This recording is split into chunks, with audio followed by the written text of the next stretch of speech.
எல்லாருக்கும் ரொம்ப ரொம்ப பிடிச்ச பாரம்பரியமான பால் கொழுக்கட்டை எப்படி செய்கிறதுன்னு பார்த்துடலாம் வாங்க. டேஸ்ட்டு ரொம்ப ரொம்ப சூப்பராக இருக்கும்.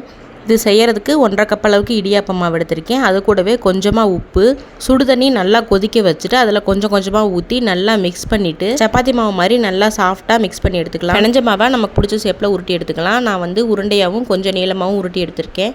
மாவு எல்லாத்தையும் உருட்டினதுக்கப்புறம் நல்லா சுடு தண்ணி ஒரு கப் அளவுக்கு கொதிச்ச சுடு தண்ணியில் நம்ம உருட்டி வச்சுருந்த மாவெல்லாம் போட்ட உடனே கரண்டி போட்டு கிண்டாமல் கொஞ்சம் நேரம் நல்லா வேகட்டும். வெந்ததுக்கப்புறம் எல்லாத்தையும் நல்லா மிக்ஸ் பண்ணி விட்டுடலாம். உருண்டையெல்லாம் சூப்பராக வெந்து வந்துருச்சு. இது கூடவே நம்ம இனிப்புக்கு தகுந்த அளவுக்கு தட்டனா வெல்லம் சேர்த்திக்கலாம். நான் வந்து ஒரு கப் அளவுக்கு சேர்த்திருக்கேன். நம்ம போட்ட வெல்லம்லாம் நல்லா உருகி வெந்து வரட்டும்.